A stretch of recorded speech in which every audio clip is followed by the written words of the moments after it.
Bienvenue à cette exploration. Aujourd'hui, on va plonger dans des idées assez radicales, on peut dire, sur l'avenir de notre économie. Elles sont tirées d'un résumé et d'une FAQ sur un livre, The Last Economy, d'Emad Mustak. Et l'idée centrale, c'est vraiment une transformation potentiellement énorme causée par l'intelligence artificielle. Oui, une transformation qui s'articulerait autour de ce que l'auteur appelle l'inversion de l'intelligence. Exactement, l'inversion de l'intelligence, c'est le cœur du sujet. En gros, l'intelligence, qui était rare, biologique, deviendrait une sorte de capital abondant. Presque gratuit. Notre but ici, c'est de décortiquer ça, voir les implications pour nous, pour notre pertinence économique en tant qu'humain. D'ailleurs, l'auteur y va fort. Il dit « Votre espérance de vie économique diminue ». Ah oui, c'est direct. Carrément. Il précise pas votre carrière, pas votre emploi actuel, votre pertinence économique entière en tant qu'être humain. Ça interpelle quand même. C'est clair. Il faut essayer de comprendre ce qui sous-tend une affirmation pareille. Alors allons-y. Commençons par ça.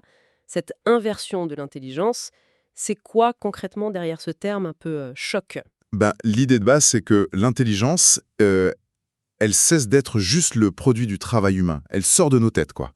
Elle devient une forme de capital, une intelligence artificielle qui peut être copiée sans limite, qui s'améliore toute seule, de façon récursive, et surtout dont le coût d'utilisation, le coût marginal, il tend vers zéro, parce qu'elle tourne à l'électricité, pas à la biologie. D'accord, donc ce n'est plus une ressource rare et chère liée à l'humain. C'est ça. Et si on regarde un peu l'histoire économique, la source principale de valeur, elle a déjà changé plusieurs fois, hein.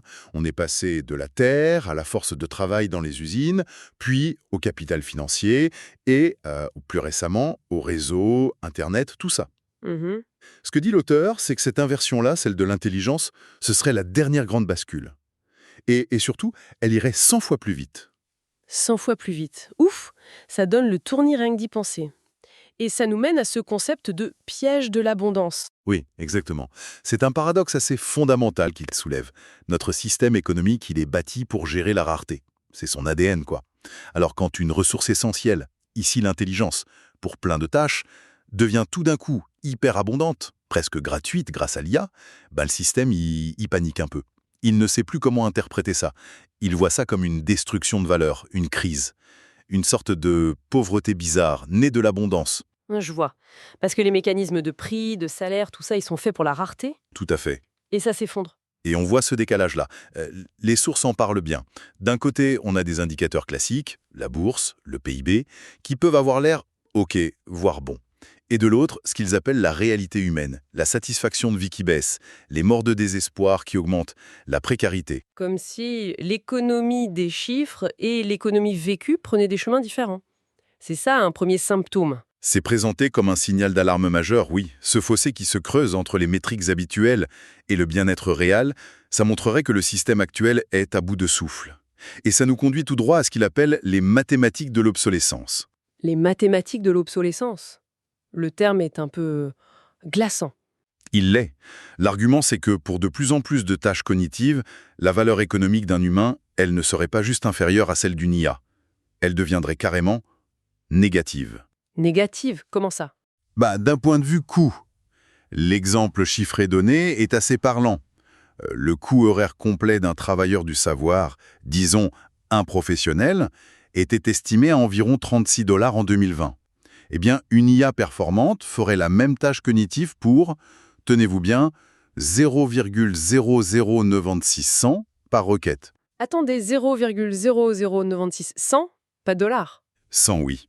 C'est une réduction de coût de 99,97%. Ah oui, quand même. 99,97%, c'est plus de l'optimisation, là, c'est une autre dimension. Exactement. Ce n'est plus le même ordre de grandeur. Du coup, si le coût de l'intelligence de base devient quasi nul, qu'est-ce qui justifie encore la valeur économique d'un humain dans ces domaines-là? C'est la question centrale. Les sources parlent d'une annihilation de la valeur économique de l'esprit humain, pour ces tâches spécifiques, attention. D'un point de vue purement économique, comptable, un humain devient une charge comparée à une IA qui ne fatigue jamais, qui est dispo 24/7, qui ne demande pas de formation coûteuse, pas d'avantages sociaux, pas d'augmentation. C'est la logique économique poussée à son extrême limite, en fait. C'est ça. Et l'argument choc, c'est que contrairement aux révolutions précédentes, où on pouvait, bon an mal an, passer des champs à l'usine, puis de l'usine au bureau, ici la reconversion serait beaucoup plus difficile, voire impossible. Ce fameux nulle part où pivoter. C'est l'argument principal, oui. L'IA ne vise pas que les tâches répétitives. Elle s'attaque aussi à la créativité, la stratégie, le relationnel, même l'éducation. On voit déjà des IA entraîner d'autres IA. L'idée, c'est que l'intelligence elle-même, la capacité à résoudre des problèmes, devienne une commodité, super accessible. Hmm. D'où le sentiment d'urgence qu'on sent dans les textes, cette fenêtre de 1000 jours. C'est une estimation, bien sûr, mais ça donne une idée du temps qui resterait avant que la transition soit irréversible. Une transition de phase, comme l'eau qui gèle. C'est présenté non pas comme une prophétie, mais comme l'analyse d'un changement de règle du jeu qui serait déjà en cours. D'accord. Si c'est si rapide, si fondamental, est-ce qu'on voit déjà des signes concrets? Au-delà de ce décalage entre les chiffres et le vécu, les sources parlent de signes avant-coureurs, en s'inspirant de la physique des systèmes complexes. C'est intéressant ça. Oui, ils mentionnent 4 indicateurs principaux. Premièrement, le ralentissement critique. L'idée, c'est qu'un système sain, il rebondit vite après un choc. Mais un système qui approche d'un point de bascule, il met de plus en plus de temps à revenir à la normale. Ah oui, L'exemple donné, c'est la croissance très molle après la crise de 2008, malgré toutes les injections d'argent. Le système semble lent à la détente. d'accord. Le deuxième? Deuxièmement, l'explosion de la variance. Le système réagit de façon complètement disproportionnée à des petits événements. Des fluctuations énormes, un peu folles. Genre? L'exemple cité, c'est la folie des meme stocks, GameStop et tout ça. Des valorisations qui semblent déconnectées de toute réalité économique. Ça montre une instabilité qui grandit. Ok. Et le troisième? Troisièmement, le vacillement entre États. Les catégories deviennent floues. On ne sait plus trop comment classer les travailleurs des plateformes type Uber. Salariés, indépendants, entre les deux, ou la nature du Bitcoin, monnaie, actifs spéculatifs. Les lignes se brouillent. Les frontières s'estompent. Ok. Et le dernier? Quatrièmement, l'explosion de la longueur de corrélation.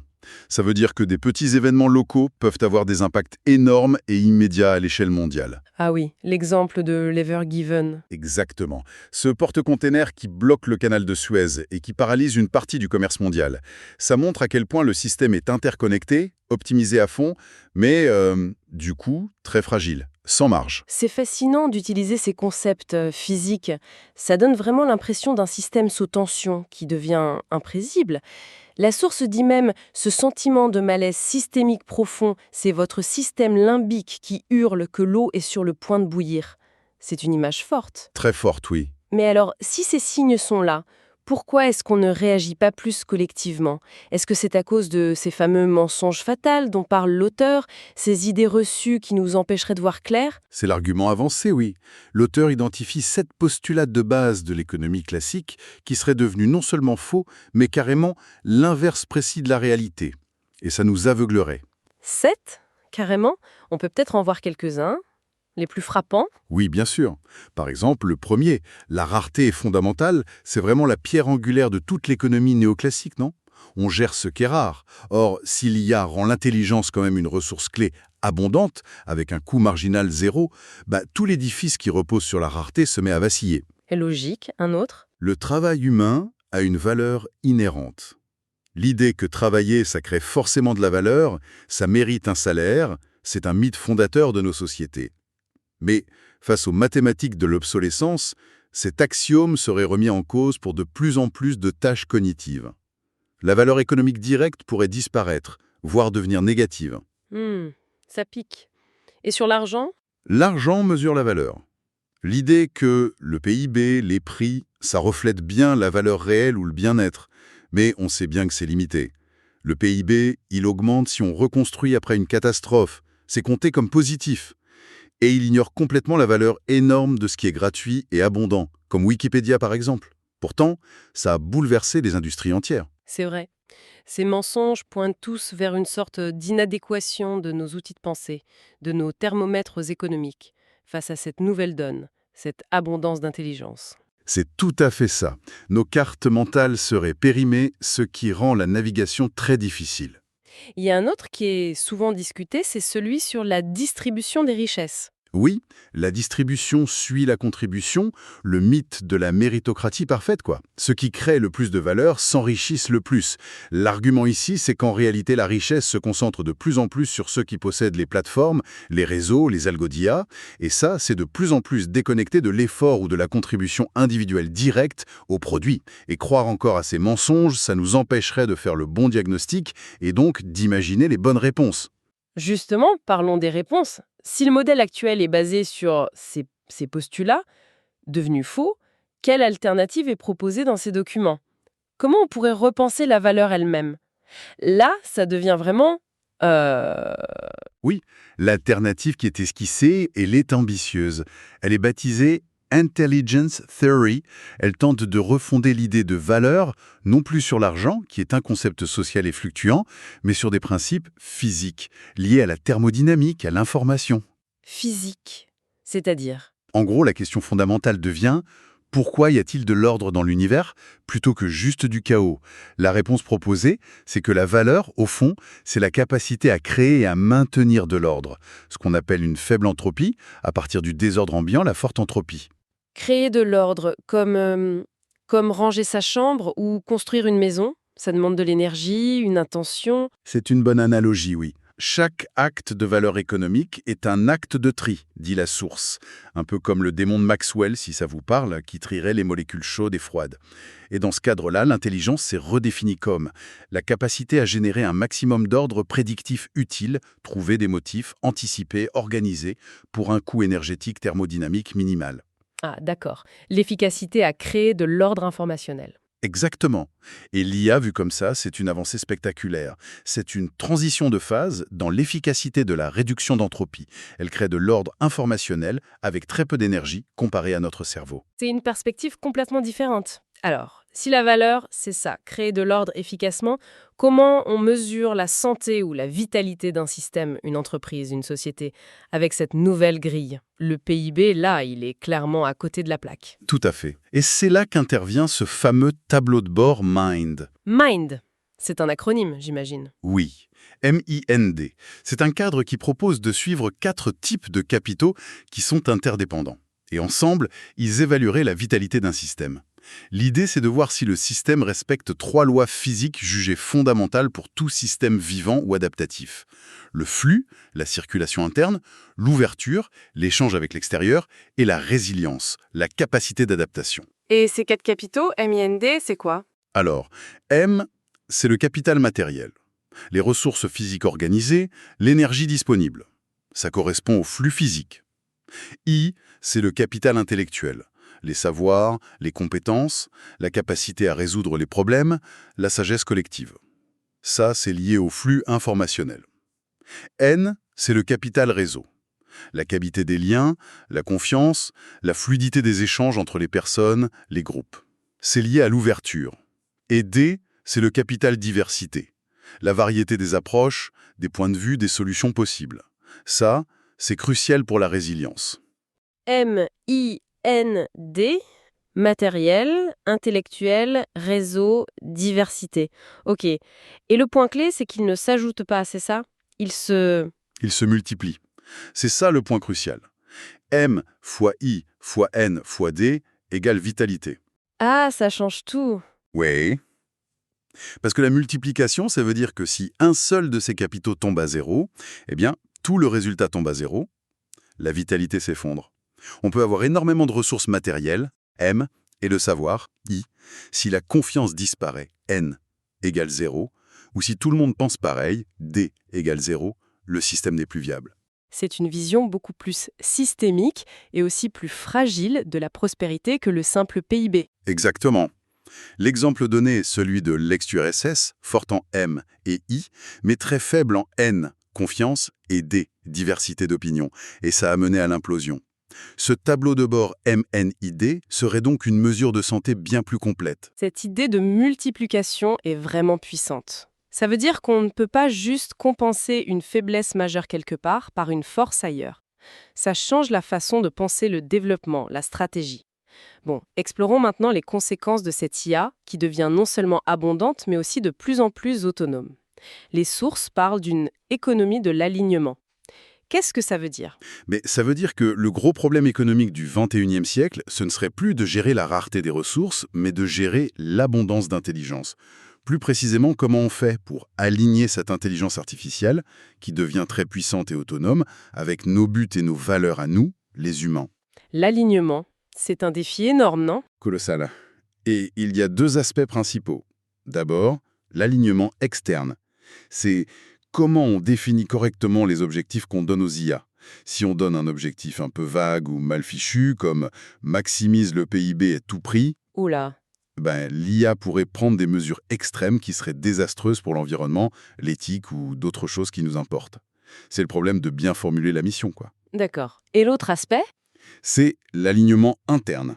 Là, c'est comment on s'assure qu'une IA très avancée, même si on lui a donné un bon objectif, ne va pas développer ses propres sous-objectifs qui finiraient par nous nuire. Des sous-objectifs?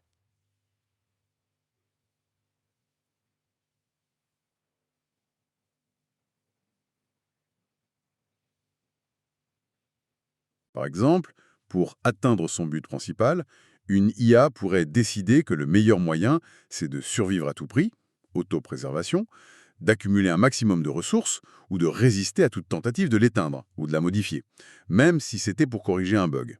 C'est ce qu'on appelle la recherche de pouvoir, power seeking, ou le risque qu'elle devienne déceptive, qu'elle fasse semblant de nous obéir.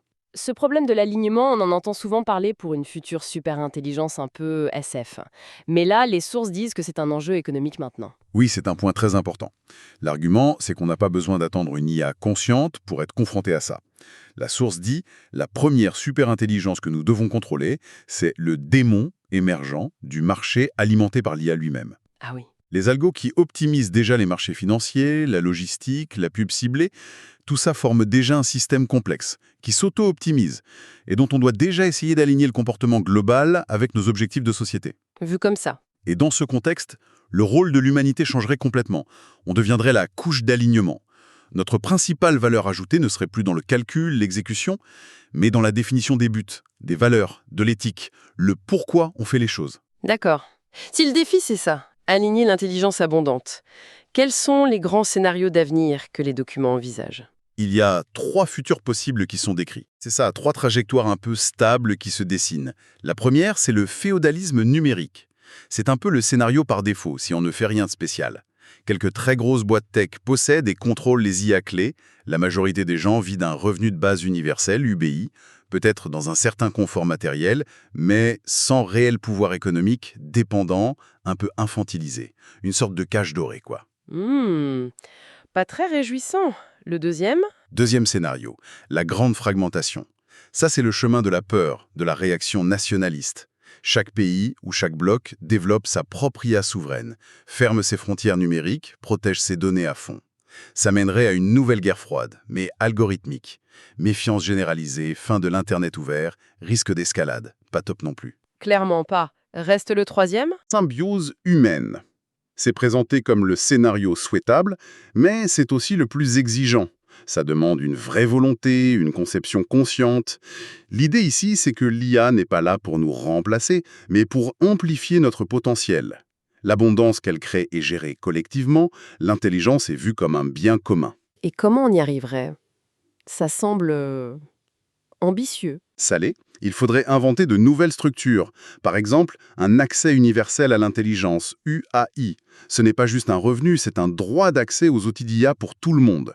Peut-être aussi un système de double monnaie, une pour l'économie des choses rares physiques et une autre pour l'économie numérique, abondante, les cultures crédites.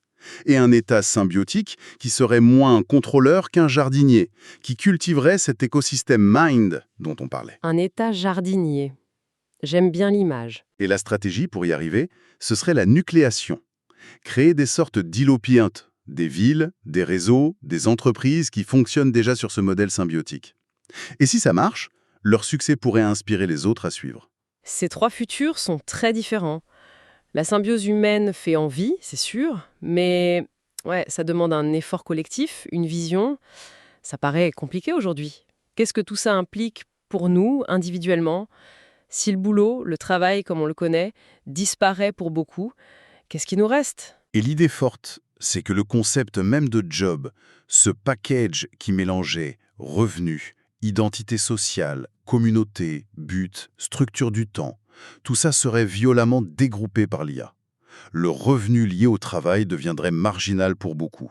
Et ça nous forcerait, ou ça nous libérerait, c'est selon, à trouver consciemment d'autres moyens de satisfaire ses besoins. Identité, lien social, sens, structure. Et c'est là qu'arrivent ces arts d'être humain dont parlent les sources. C'est exactement ça. Face à une IA qui gère la computation, le traitement de l'info, le comment on fait les choses, l'humanité pourrait se recentrer sur la conscience, c'est-à-dire l'expérience vécue, le pourquoi on fait les choses, le sens, les valeurs. Et les compétences clés deviendraient ces fameux arts. L'art de l'attention, savoir rester présent, concentré, dans un monde qui nous bombarde de distractions. L'art de la connexion, créer et entretenir des liens sociaux forts, authentiques, basés sur la confiance. L'art du sens, transformer le déluge d'informations en sagesse, construire des récits qui nous guident. Et l'art de l'incarnation, ne pas oublier le corps, le réel, valoriser l'expérience physique, tangible, dans un monde de plus en plus numérique. Hmm. Attention, connexion, sens, incarnation. Ça recentre sur l'expérience humaine fondamentale. Oui, la symbiose idéale, ce serait ça. La puissance de calcul quasi infinie de l'IA, fusionnée avec notre capacité humaine finie, mais unique à l'expérience subjective, à la sagesse, au goût, au jugement moral, éthique. La source conclut cette partie avec une phrase assez percutante. « Nous ne prenons pas notre retraite du travail. Nous sommes promus au rôle de diriger l'impulsion créatrice de l'univers. » Promu, carrément. C'est une vision qui replace l'humain au centre, mais plus comme travailleur, plutôt comme source de sens, de direction. Bon, si on résume un peu notre exploration de ces documents, on a cette idée centrale d'une inversion de l'intelligence due à l'IA. Ça rend l'intelligence abondante, ça bouscule les fondements de notre économie basée sur la rareté, les fameux mensonges fatals. C'est ça. Et face à ça, il y a une proposition pour repenser la valeur autour de l'information, de la thermodynamique, l'intelligence théorie et un nouvel indicateur de vitalité. Le tableau de bord, Mind, matériel, intellectuel, réseau, diversité. Ensuite, le défi majeur devient l'économie de l'alignement. Exactement. Comment on gère cette intelligence abondante? Comment on l'oriente vers des buts humains? Et ça nous met devant un choix crucial entre trois futurs. Le féodalisme numérique, la facilité, la dépendance, la grande fragmentation, la peur, le conflit, ou la symbiose humaine, la sagesse, la collaboration. Cette dernière voie, la symbiose, elle est présentée comme la meilleure, mais elle demande une vraie transformation consciente de nos institutions, de nos mentalités, en mettant l'accent sur ce qui est spécifiquement humain, la conscience, le sens, ces fameux arts d'être. C'est tout à fait le résumé. Il y a une dernière pensée qui est juste évoquée à la toute fin des sources et qui donne un peu le vertige. C'est « et si l'IA, au-delà de l'intelligence, développait un jour sa propre conscience ?» Ah oui, la question à 1 milliard, voire plus. C'est abyssal. Sans doute une question pour les générations futures, espérons-le. Oui, mais la façon dont on va naviguer la transition actuelle, ce choix entre les trois futurs dont on a parlé, ça pourrait bien déterminer si on sera capable un jour d'aborder sereinement ce genre de questions existentielles, si elles se posent. C'est très probable, oui. Le message qu'on peut retenir de ces textes, finalement, c'est que même si le monde économique qu'on connaît change radicalement, ce n'est pas forcément la fin de tout. Ça pourrait être une libération. Une libération de la contrainte économique pure. Une chance de se recentrer sur ce qui fait de nous des humains. Pour finir sur une autre citation des sources, que je trouve assez belle, « Les machines n'ont pas volé notre but. Elles ont déblayé les débris qu'ils cachaient. » Déblayer les débris qui cachaient notre but. C'est une note d'espoir intéressante pour conclure cette plongée intense. Intense, mais passionnante.